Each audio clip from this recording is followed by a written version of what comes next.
So one of those things to know is, what do you do? Well, how do you work virtually, and how do you set it up, or what are the ways to do it? And most importantly, it's about mindset. Mindset is the biggest thing, I think. Because if you can adopt, we are in a time of adaptability. So a lot of things are going to change, I think. Yeah, yeah. So we're gonna get into that, and how how to keep that positive mindset, and limit distractions, and how to manage your business in a virtual environment. So let's just get right into it, man. Like, what, you have people working all over the world, obviously, with your company. That's correct. Yes. Mm-hmm. We're customers of yours. It's been great, and you have a handle on it. So, like, what are some tips on how us as agents, we can run our businesses virtually from home? I mean, there's a lot of that. It's tough, and for a lot of people, because humans are creatures of habit, and what happens is we've used to doing business one way, and we've been told about disruptors here, disruptors there, which we kind of ignored it for a while. Says, hey, you know what? Nothing's going to really change the way I do business. But right now, the pandemic, the crisis, the shutdown, shelter in place, whatever you call it, the quarantine, has to change us. Like, in an instant, we had to change of how we do business. Some people, keep positive mindsets. Some people scared, which is understandable. The technicality of it is one thing. You can figure it out technically how to do it. It's the actually mental process of how to do it, even for customers. And we're in a relationship business where we're working with customers who, let's say, want to buy, sell a house. How do you do it? I mean, without a scene, it's one of the biggest investment people make. How do you do it without seeing it? So we're talking about technical things, but technical things can be worked out. We thankfully live in an age of technology where we have Zoom, we have DocuSign, we have Facebook Live, we have FaceTime. We have all the technology we want to help us. Imagine this kind of a shutdown, let's say, happened 20 years ago. What would we do? That's different. Right. Now we can function. So we go back to number one is your mindset. How do you adjust? And also, how do you actually communicate with your consumer? How do you tell your consumer that they're going to be buying a place, or selling without seeing it? That's unheard of. Same thing like you go look for a car, but can you buy a car without test driving it? Can you marry a girl without meeting her for the first time? Just seeing her pictures online?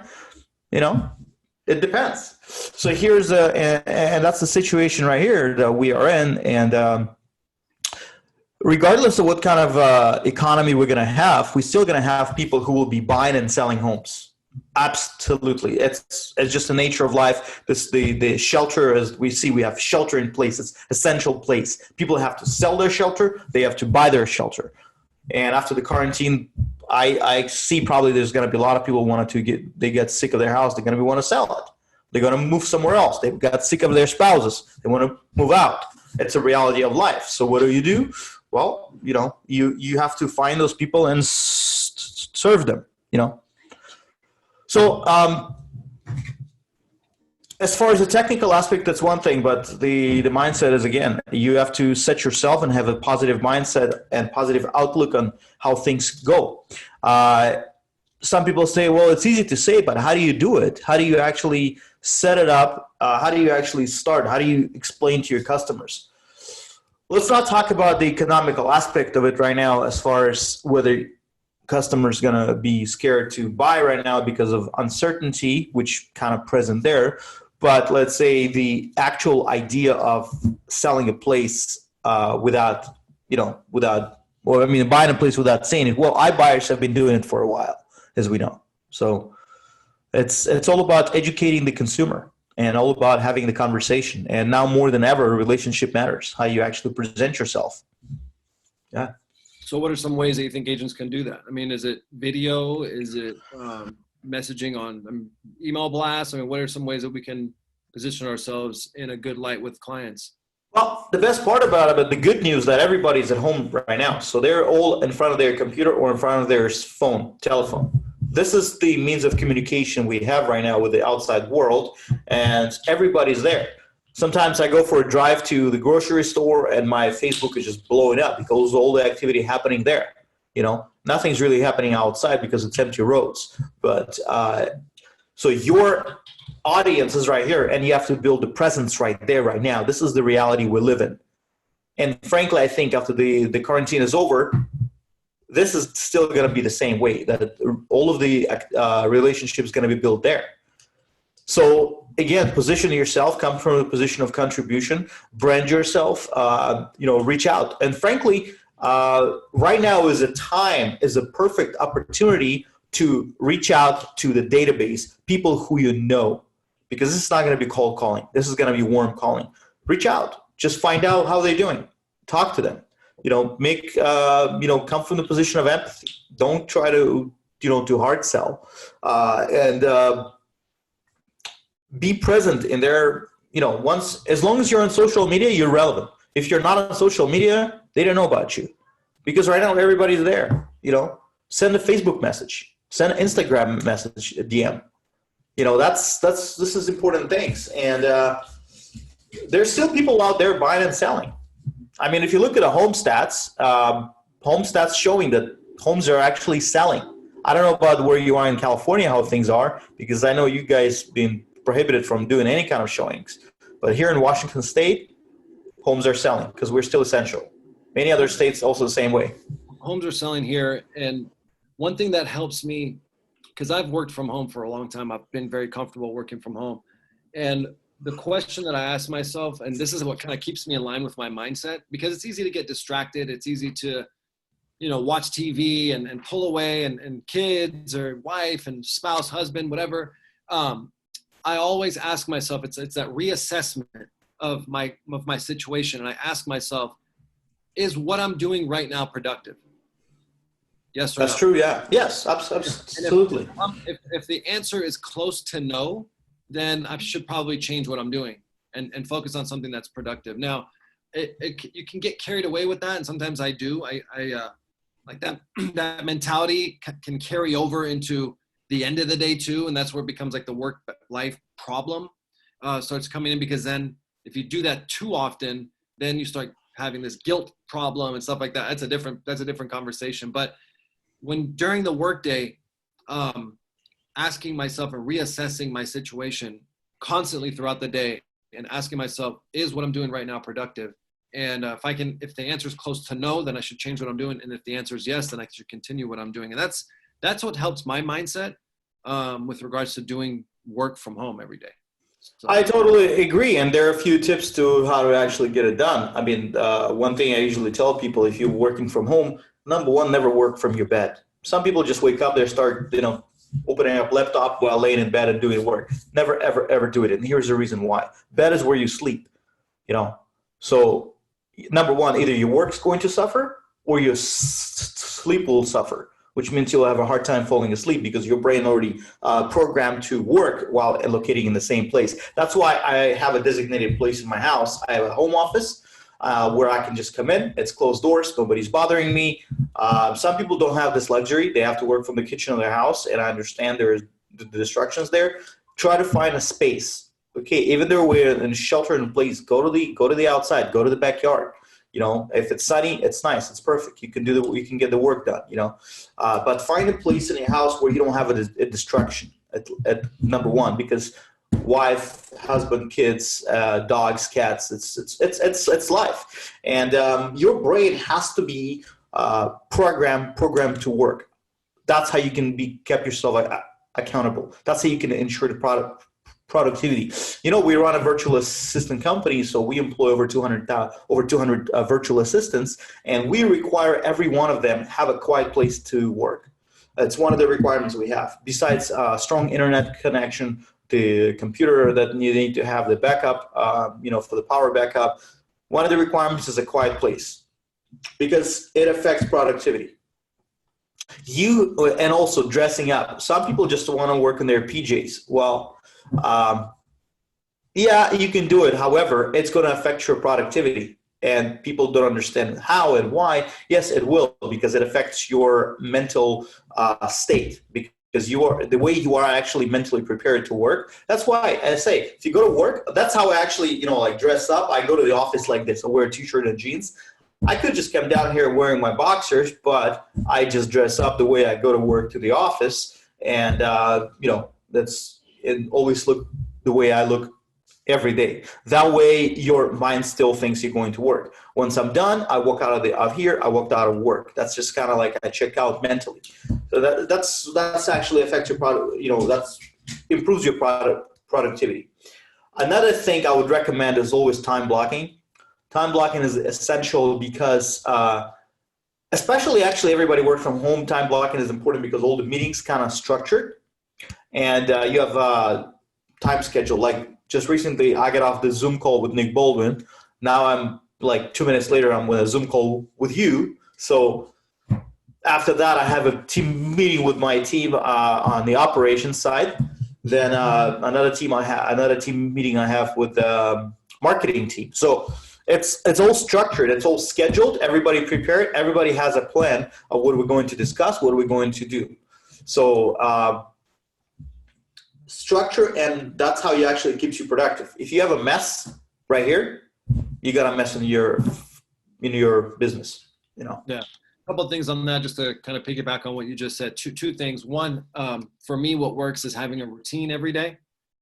Is important. That's kind of what you're talking about with structure, right? Yes. So part of it includes, like, if I'm working from home, that means I'm not traveling to go to the office. I'm not, there's not really a requirement for me. No driving. Yeah. There's no driving, and there's also not really a requirement of me to go outside. So it's important for us to go outside. I agree. Go outside, get some sunlight, right? Get some sunlight. I'll have my cup of coffee or whatever it is. I'll go outside, or hang out in the room that's got the most sun. Like, that's something that I do in the morning, and then I get to my daily routine. Another thing that helps me is having a clean workspace. You talked about having a mess in your mind. It's important to also not have a mess in your physical space as well, because that creates clutter. And I'm a little bit of like a chaotic minded person to begin with. So if I have a bunch of paper everywhere, it just it builds upon that chaos. So I think it's important to have a routine, and also have really just physically a clean work and neat work environment. It just helps me keep sane. 100% agree with you. That because if you are organized in what you're doing, it's going to be organization throughout all your affairs, whatever you do. So I agree with going outside, and that's what I do. Yes, I work from home, but I go outside. I take some breaks. And that's the thing. Whenever you take like a break, I do like a digital detox in essence, because what I do, I leave my phone at home. I walk outside or take a bike, go for a ride without a telephone with me. So I don't have my phone on me that time. So that kind of allows me to disconnect from work in essence, because text messages come in, Facebook messages come in, and notifications come in. I'll get back to them when I actually get back to the office. That's just the way it is, because it's important to sometimes to disconnect, especially if you're doing one type of work and then you need to switch to a different type of work you're going to be doing. And the same day, you need to like take a little detox, mental detox.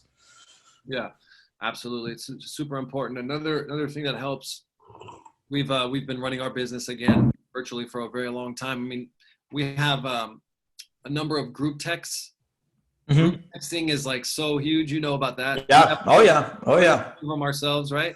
Oh yeah. We use Messenger for our group text. So I have my people that are on my team, the people that I deal with every day. Everybody's on a group text, whether it's a text or whether it's Messenger. I prefer Messenger just because you can add people and remove people easily. Yeah. You can name the group. You can also name the group in a regular phone text. But yeah, we have a WhatsApp. We have a WhatsApp Messenger. We're using that for group text, and also for my teams, we're using Glip. I don't know if you know Glip. It's by Ring Central. Yeah. Yeah. Yeah. Because We don't use it, but yeah, it's. yeah, it's well because it allows for a nice desktop, and you can share files and everything. So we have that. We're going with Skype for a while now. We're going to Glip, so it's actually pretty good. Yeah.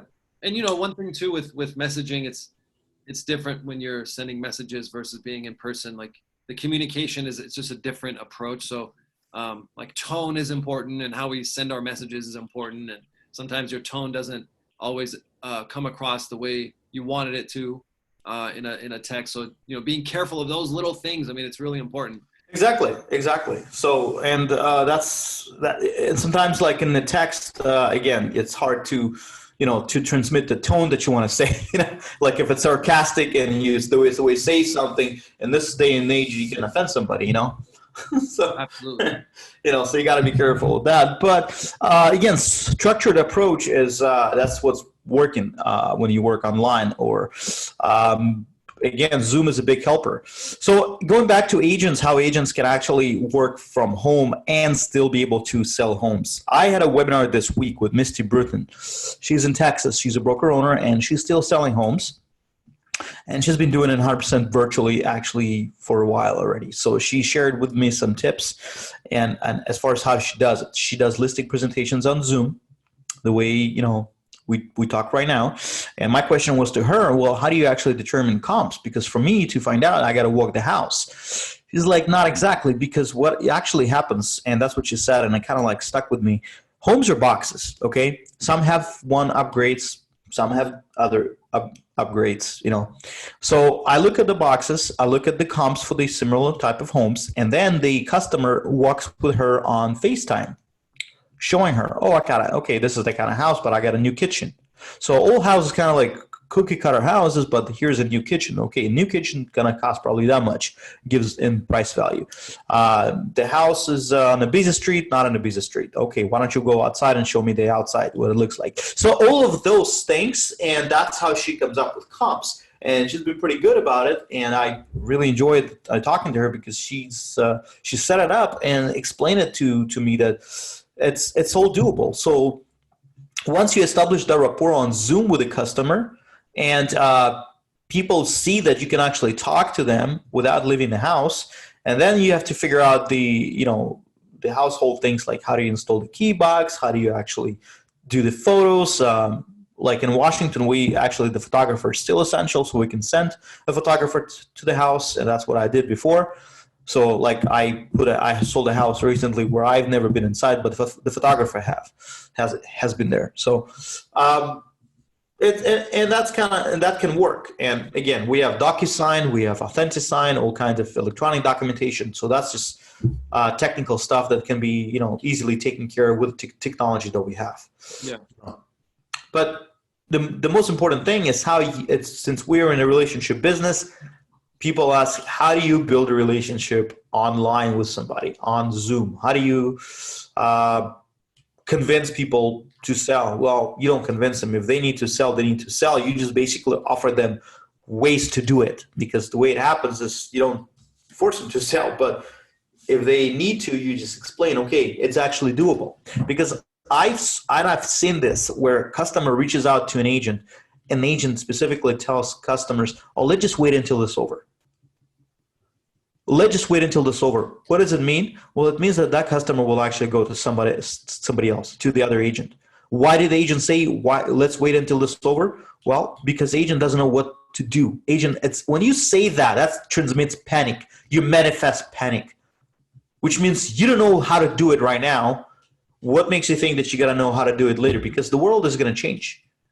So you need to adapt. And when the customer reaches out to you, that's gold in your hands right there. So work with that, give them options, give them solutions. We're in the business of solving problems. And the problem right now is this. There is a property that needs to be sold, and you need to figure out how to do it. That's it. Man, what you just said I couldn't agree with it more. It's profound. And what it boils down to, you said panic. I would use the word confidence and lack thereof, right? So yeah. It comes down to confidence. If we're confident in the way that we're conducting business today, the way things are working today, if we're confident with Zoom, if we're confident with DocuSign, if we're confident working digitally, then that confidence will be conveyed over to our clients, and we'll feel good, and they'll understand, and they'll feel, comfortable working with us because they can sense that. Exactly. Yeah, because you can market right now, you can market the hell out of this house. If you're listing something with the way technology works right now, you can market the hell out of it. And this is another thing when sometimes sellers looking for an agent who's local, who's super local, say, you know the thing, they say, well, I want to hire somebody who's local here.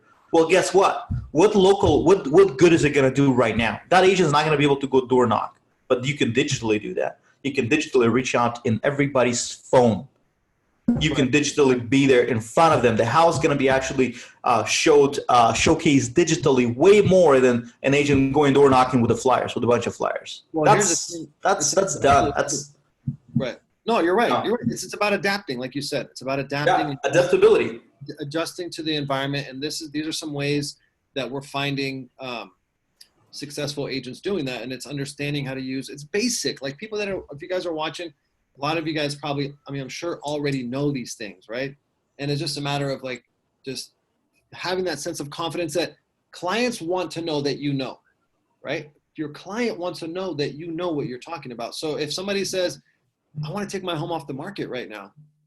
Well, my answer to that is, why would you want to take your home off the market when you've got so many eyeballs, so much attention right now? Exactly. Online. People are spending time online. So if I take my home off the market, we could do that, but you're going to miss out on all that attention that you would have had on your property because people are sitting home. If they're interested in buying, they're looking at Zillow, they're looking at Redfin, they're looking online.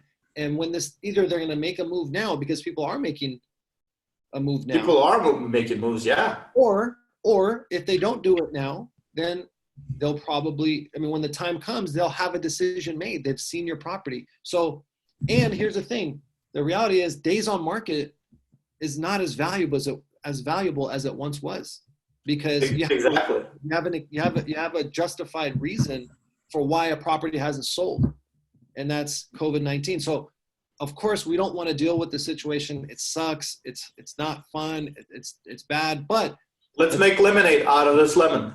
Exactly. Let's leverage it. Let's make lemonade out of this lemon. Let's make the best of it and take advantage of what's in front of us. And like you said, if I have a client, and look, I'm not suggesting that you guys go and, if you live in San Francisco, go submit offers on properties in San Diego or take listings in San Diego. That's like 500 miles. I'm not suggesting that. What I am saying though is, like, to your point, is we don't have to physically go and look at properties with our clients right now. Right? Exactly. Yeah. We're putting in offers subject to inspection prior to close of escrow. That's exactly how it's done. And that's how exactly I just sold my listing, where the buyer put an offer sight unseen. We had 8 offers on that house. Everybody sight unseen, subject to inspection. So the first time buyer sees the house was during the inspection, at which point they decide whether they go or not. And the inspection, again, it's all, about handling the household items like gloves, masks, sanitizers. So that can be done. Inspectors all dressed up in the overall, so like a doctor right now. So it's done. That can be done. That's no problem. But the main aspect of it is agents' confidence. If you're right, Kevin. If you're confident, you know what you're doing, that's gonna manifest, and the client will feel it, because you say, okay, you want to sell it? Let's get it done. That's it. And you figure out, you need to be a little bit more creative, figure out the strategic part of it, as far as how to do the photos, how you can do the key box, everything, et cetera, but it can, the main thing that it can be done, and you can find the buyer. Believe it or not, you will find the buyer. Buyers are out there. They're looking online. They're looking at Zillow. You're right, Redfin, whatever website they're looking at. You can put a house in front of them, and this is what you basically explain to your seller. Switching to the buyer, I had agents. I spoke with agents, and they say, well, you know what, buyer wants to, was in a contract. Now they want out because they think price is going to go down. And here's the thing. Prices may go down, they may not. I know, for example, the Bay Area hasn't been hit by 2008, not as much as the rest of the country.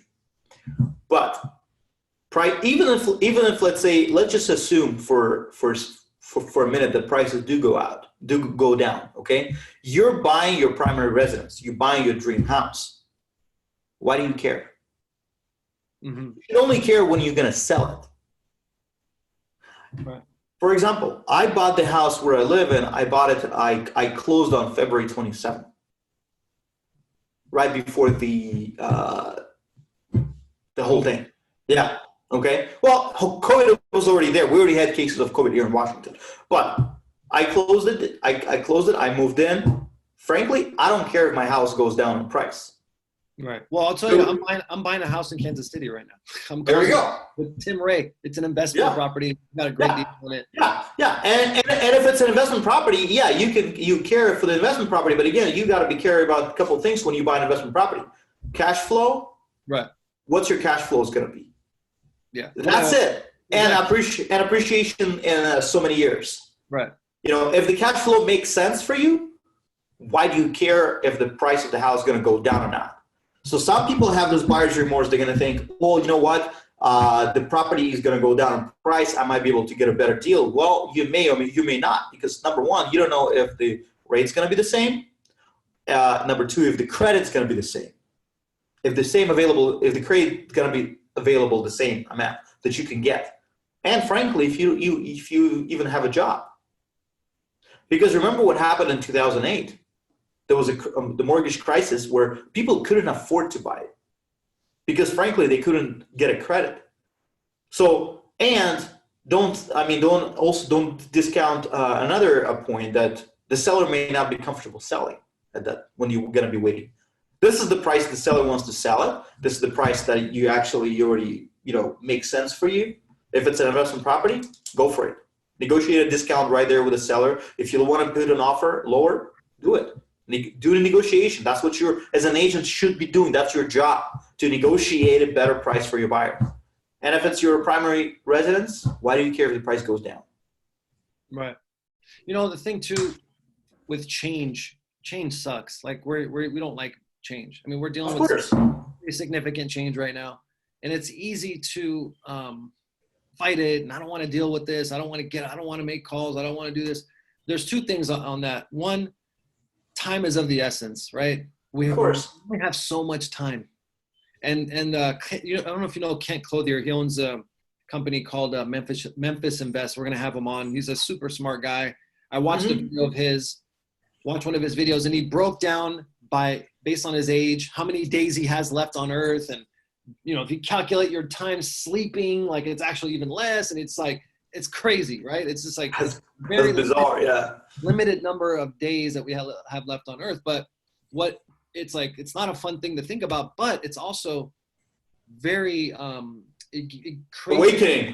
awakening and gratitude, because I have this time. I can do what I want to do, and I have this freedom to do whatever it is I'm in control of doing, right? So it's just about taking those steps and not squandering our time, right? And it's not only, I'm talking about life, and I'm talking about our whole life here, but also this time right now with COVID, it comes back to right now. People are motivated. We're not looking to convince anyone. I don't get up to try to convince anyone to buy. Exactly. I don't want to sell to people who don't want to buy. I'm looking for motivation, right? Yeah. We're looking for motivation. So, and I'll tell you, we retarget thousands and thousands of people with software and technology. And I don't know another time that there's been more engagement with the stuff and the content that we're sending than now. So motivation is definitely there, or at least the engagement is there, so that I can pick up the phone, have conversations, because this thing is going to be over before we know it. And then those of us that put in the time are going to pick up market share. And it's just a matter of taking that action. And that's what I try to do every day. And it comes back down to asking myself, reassessing my current state right now. Is what I'm doing productive? Yes or no? I ask myself that like constantly throughout the day. And you know what's funny, Pavel? I got it from you in our last call. I did. Well, I said, I asked myself, am I being productive every day? And then you're like, you reassess yourself every day. And I'm like, you know what? I do. Yeah. I reassess myself every day. So we should be constantly reassessing our situation. And that's how we keep that mindset of moving forward in our day-to-day, is reassess our situation. Is what I'm doing right now productive? Yes or no? And ask yourself right now, watching this, where are you? Yeah. What are you doing right after? What are you going to do right after this? Is it going to be productive? I'd say being on this call is productive. But what's the next step, right? And what do you have to do? And you have to answer that question, because there's only a limited number of days we have left. And we'll have exactly share that, but exactly. And the most important aspect of it, time, as even Bill Gates said, rich people have money, but time is the only commodity that everybody gets equal share. That's beautiful. You don't get it more than anybody else. You don't get it less. Everybody has 24 hours in a day. That's it. Even the billionaires or the poorest people, 24 hours. Can't get more than that. So that's the only commodity that cannot be multiplied. What you can do, you can leverage your time, you can use your time, or you can just waste it by watching Netflix and doing other shit. So yeah, it's also the stamina, like mental stamina, which I know you have. You operate multiple businesses. Like, I don't know how you do it. You have hundreds of employees, and it's very impressive. Gotta do it. It takes that mental stamina of just continuing moving forward, even though there's uncertainty, and even though it seems like things aren't light at the end of the tunnel. But it comes down to this book. It's called Atomic Habits. It's a brilliant book, Atomic Habits. It talks, and the main focus of the book is the actions daily that we take. Although we can't really see down the road. Like, if I'm making a call right now, what is the impact of that one out of 500 phone calls that I'm going to make in one day? What's the long-term impact? But with our habits daily accumulated over time, we're led down a path, and that path is a result of the effort and the steps and habits that we're putting forth every single day. So. And I think an important part is, Kevin, is being flexible mentally in your business, how you do it, probably in life as well. Flexibility and being able to adjust and to adopt. Sometimes people ask you, "What do you see yourself in 3-5 years?" Okay. Well, I don't think that way. I don't think like in the sense like, okay, this is my 5-year plan. No. I'm more of like a halftime coach. I see how the game goes and where it needs to be. I take a time out. I do the adjustment to my players, and that's how I do it. If you're talking about the football terms, okay, if we need to, adjust the defense, if we need to adjust the front line, we need to do that. That's what I do, because nobody's guaranteed tomorrow, and me and you know that. It's just the way it is. So. Adjusting and flexibility, and when you say mental stamina, that's probably about adjustment and figuring out all the moving parts, as far as which goes where. And again, that comes a lot of it from probably mental stamina, but the technical part, like the daily tasks, the meaning, this is all this is all accumulating, but can be done by somebody else. You can hire somebody else for that, but the most important is you're the CEO of your own business. You're CEO of your own life. So you do the executive decisions on how to do things. And when you run a company and you have employees and you're in a state of panic right now, you're the scariest person on earth for your employees then, because guess what? That's going to manifest to them. If they see, if let's, for example, you fly in an airplane and if airplane starts going into turbulence and the captain starts saying, "Oh shit, what am I going to do?" How are you going to feel? I won't feel too good. Exactly. That's the same thing happens with your employees. People who work for you, who rely on you. If they rely on you for their paycheck and you start saying, "Oh shit, what am I going to do?" Well, it's not only your employees, it's your clients too. Exactly. That's the important thing to remember. You got to be in control of the situation. Things we cannot control, and I understand some things we cannot control, but the only thing you can control is your attitude towards the uncontrollable situation. For example, and the analogy with the plane and the turbulence, okay? A pilot cannot control the turbulence. This is an uncontrollable event that happens, okay? What they can do, they can control how their attitude towards it. what they can do about it. They can just descend, they can go up, they can change the altitude, but they control their reaction to it. That's the same thing in your business. You can control how things are done. And that's important to have this mentality of a halftime coach, I call it, because you can control the situation, not the situation, but how to react to it. It's, what's funny? It reminds me, it's almost like bluffing. You kind of keep a poker face, right? But it's important because your outward, I don't want to say appearance, but your outward perception is reality, right? Perception becomes reality. So if people perceive you as being calm and you're fine and you're good, then they'll feel calm. They'll feel fine. They're good. And it also reminds me, I don't know if you know, I'm like a big time boxing person. I love boxing. We actually had a super middleweight champion on an interview on Real Closers. His name is Caleb Plant. Amazing guy. Anyway. I remember. I saw it. Yeah. Yeah. So in boxing, if somebody gets hit with a punch and they look like they're stumbling or whatever, the other guy is going to be like all over it. Right? Yes. Oh, yeah. If they get hit and the good fighters, the champions, they know how to play it off. Even though their head's spinning and they're like rock, they're calm, right? Yeah. And that creates, it limits the damage because the other person's not going to take advantage, and it limits the damage when you are calm in the situation. And I just think that's really interesting. And, one thing that I've done that's helped me and my business tremendously is partnering with you, man, and helping you guys helping out with our business and our company through VirtueDesk. We're working with Chi, and we've had a number of other people that we've worked with from your company, and that's helped. I mean, talk about leverage of time, leverage of responsibilities. It's been great, man. I appreciate you being with us for so many years, man. And again, guys, if you want to talk about virtual assistants, if you want to get somebody who would work virtually for you, who already has experience doing it, let us know. We'll hook you up. Another thing, frankly, what I noticed, and this is something I just wanted to bring it up, we've had agents contacting us who wanted to hire a VA because right now all offices are closed, okay? They have an in-house assistant. And I had somebody reach out and say, hey, listen, I love my in-house assistant, but I just simply cannot afford her because it's $20 an hour. So what she does, she lays her off. That assistant goes on unemployment because she can get unemployment and will be getting paid probably the same amount. While that person, the agent, hires the VA to handle the tasks at a fraction of the cost of the assistant, while this is basically just kind of, goes on.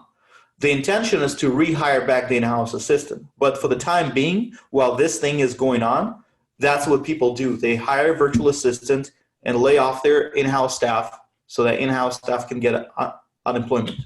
So that's win-win for everybody. So just keep that in mind.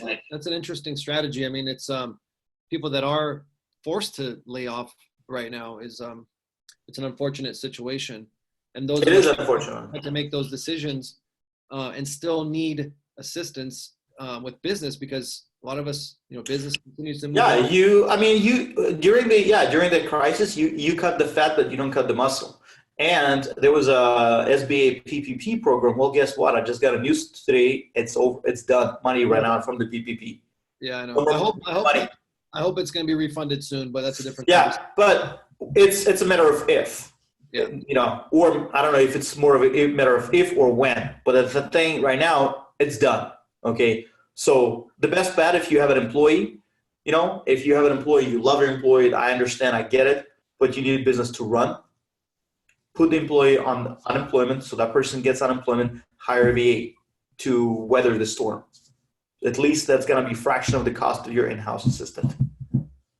So that's just, Whatever the situation may be, I mean, you guys do so many different things, marketing, dialing, administrative tasks. We've PC, transaction coordination, everything. So marketing is a big part, and since we've been doing it online for years, our VAs are experienced working online. Where your in-house assistant would be basically may not be so much, but we know what to do.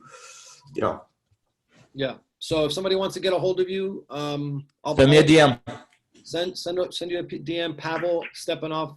You've got his name in the post. We'll include Pavel's contact information as well, and you can reach out to VirtueDesk. We like I said, we're customers. It's been great. Pavel's a great partner, and if it's something that you're considering with regards to your business, and one area that we're not really cutting back on is marketing. I think it's important to maintain our marketing right now. Like we talked about earlier, there's a lot of people paying attention to what we're doing. They're looking at social media. They're on their phone. So right now, I want to be taking advantage of that attention as much as possible. So I know you guys have some great marketers as well, and I think it's great. So if you guys are thinking about it, reach out to Pavel. This has been an awesome conversation. Awesome. You too, brother. Awesome. Always nice talking to you, brother. Likewise. Let's do it again soon, man. Let's do it again. We'll do, bro. Right on. All right, man. All right, brother. Yeah. Everyone stay safe. Thank you. Take care. care. All right, bye-bye.